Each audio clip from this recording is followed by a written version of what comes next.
Combien de fois, franchement, combien de fois on a prétendu adorer un truc super intense, genre le jogging à 6 heures du matin, juste pour impressionner quelqu'un? Oh bah le grand classique. On l'a tous fait, je plaide coupable. Ouais, moi aussi, on va pas se mentir, c'est une petite fraude sociale que tout le monde commet.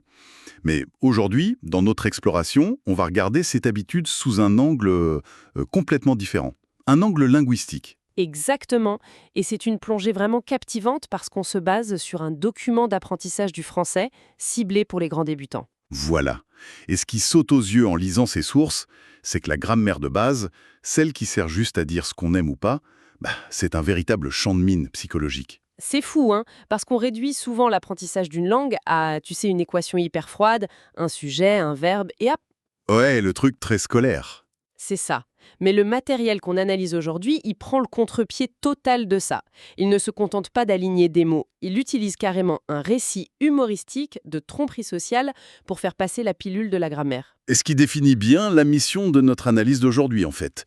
On va décortiquer comment ce document enseigne la façon d'exprimer sa personnalité en français. Tout en montrant la friction mentale énorme qui arrive quand on essaye de s'inventer une vie dans une langue qu'on maîtrise pas. Absolument. Et pour comprendre cette mécanique, il faut d'abord garder les fondations, le vocabulaire. La source sélectionne une toute petite poignée de mots pour aborder les loisirs. Les trucs qu'on fait le week-end, quoi. C'est ça. Et la liste est très spécifique. On a le sport, le football, la musique, lire, regarder la télé et, le meilleur pour la fin, dormir. Dormir comme loisir, c'est génial. Franchement, oui. Et je trouve que cette petite liste, ça ressemble vraiment à la palette de couleurs primaires d'un peintre. Oh, c'est une super image. Si tu regardes juste un tube de bleu tout seul, ça a l'air super limité. Mais sans ces couleurs de base, tu ne peux même pas commencer à faire un autoportrait. Et cette analogie de la palette, elle explique très bien le choix pédagogique ici.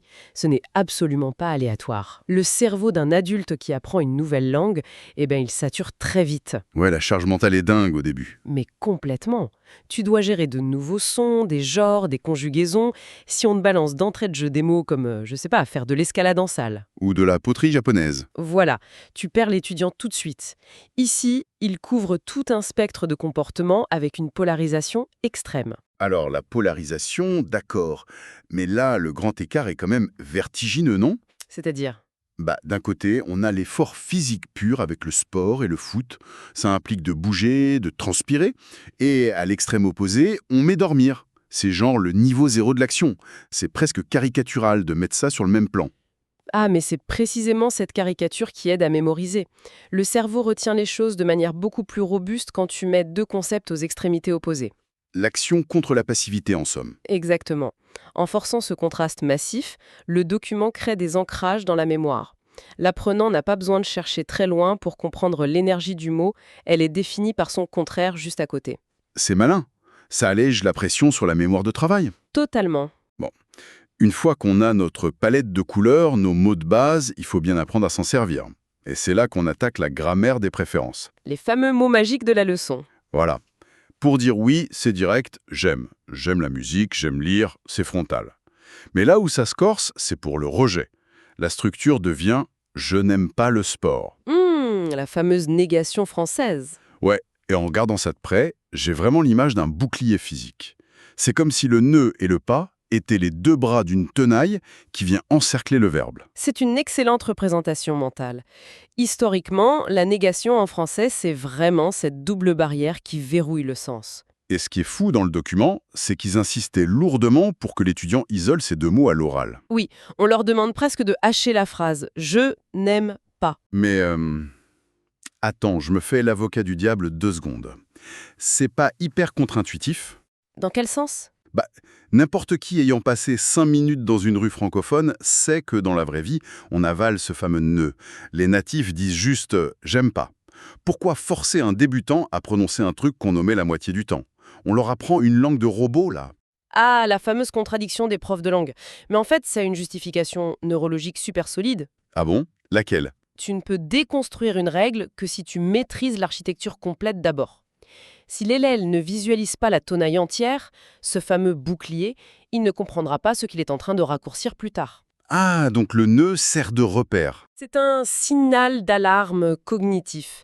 Dès que tu le prononces, tu prépares le cerveau à entendre le pas qui va suivre. Si tu enlèves cette barrière trop tôt, Tu fragilises toute la syntaxe pour le niveau intermédiaire.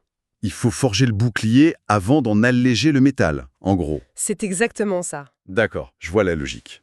Mais bon, la théorie du bouclier, dans une salle de classe, c'est confortable.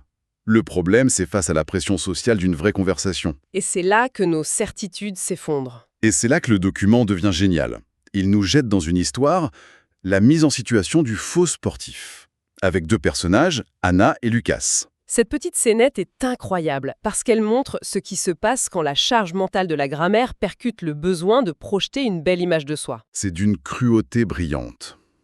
Le contexte, c'est le week-end. Anna demande à Lucas ce qu'il aime faire. Et lui, visiblement très envie de la séduire, il prend la pire décision. Il ment ouvertement. Avec un aplomb phénoménal. Il sort ses couleurs les plus vives et déclare « J'aime le sport, j'aime jouer au football ». Il s'invente une personnalité de grand athlète juste avec le « j'aime ». Mais ce que Lucas oublie, c'est que maintenir un mensonge sur son endurance physique, tout en gérant la grammaire d'une nouvelle langue, c'est trop pour un seul cerveau. La surcharge est garantie. Tu dois vérifier tes verbes, ton vocabulaire et en plus jouer la comédie. Et l'ironie, c'est qu'Anna le prend au mot et l'embarque courir au parc. Et le texte nous lâche un laconique 2 minutes plus tard. Seulement 2 minutes. 2 pauvres minutes et le masque tombe. Il court, il s'épuise, il s'écroule littéralement sur l'herbe en soufflant « Oh là là, je suis mort ». C'est le syndrome de l'imposteur inversé en direct. Totalement. D'habitude, c'est des gens brillants qui se croient nuls. Là, c'est un gars hyper casanier qui usurpe l'identité d'un marathonien juste pour avoir l'air cool. Mais physiquement, cet effondrement sur la pelouse, c'est la métaphore parfaite du crash cognitif de l'étudiant. Quand le corps lâche, la grammaire suit. Exactement. C'est dans ce moment de vulnérabilité absolue que Lucas dégaine enfin le bouclier de notre leçon. Il crie « Non, c'est faux, je n'aime pas le sport ». Capitulation totale. Et Anna, qui rigole, il finit par avouer sa vraie palette. J'aime la télé et j'aime dormir. Et pédagogiquement parlant, c'est une stratégie redoutable. Apprendre la négation par l'humiliation sociale, ça marche. Ah, ça on s'en souvient, oui. Le cerveau de l'élève ne retient plus juste l'emplacement d'un mot. Il retient la panique de Lucas et son soulagement final. Ça libère de la dopamine. Et la dopamine cimente les synapses, c'est ça, oui. Voilà. Tu mémorises la règle parce qu'elle est la chute de la blague, pas parce qu'un prof te l'a répété 20 fois. Ce qui nous amène à la dernière phase de notre analyse, comment on vérifie que l'élève a bien retenu tout ça. Le document propose un dernier jeu interactif. Le jeu amour ou haine. Titre très sobre, n'est-ce pas? Ça résume bien la polarisation dont on parlait au début. Et ça pourrait être un QCM ennuyeux, mais c'est hyper bien construit en 4 manches. Oui, la progression est très réfléchie. Au début, c'est mécanique. Manche 1, on traduit l'amour de la musique par « j'aime la musique » pour donner confiance. Manche 2, on sort le bouclier grammatical « je n'aime pas le sport On vérifie que la tenaille est bien en ». place. C'est ça. Manche 3, retour à l'affirmative avec la lecture. Et là, la manche 4, c'est la rupture totale. Ah, j'adore cette partie. Au lieu d'une phrase abstraite, l'exercice pose une question sur l'histoire. Quel est le loisir préféré de Lucas au monde? Et la réponse attendue, c'est « j'aime dormir ». Cette rupture de ton, c'est du génie. Ça crée un pont entre la logique pure de la grammaire et l'émotion de l'histoire. C'est une récompense pour avoir suivi l'intrigue. Complètement. Si tu as eu de l'empathie pour ce pauvre Lucas, formuler cette réponse, c'est instinctif. C'est viscéral. Ça te fait sourire et ça valide ton apprentissage sans que tu t'en rendes compte. En fin de compte, quand on décortique ce matériel, on réalise qu'apprendre une langue, c'est bien plus que coller des étiquettes sonores sur des objets. Un autre environnement. Et maîtriser cette mécanique, ça évite surtout de devoir maintenir une fiction épuisante. La grammaire dans l'histoire de Lucas, c'est sa protection. Elle protège contre les malentendus, contre la perte de temps et contre les attentes écrasantes de la société. Dire « je n'aime pas », c'est tracer une frontière saine autour de soi. C'est super bien dit. Ce qui m'amène à une dernière réflexion, un peu paradoxale, pour clôturer. Je t'écoute.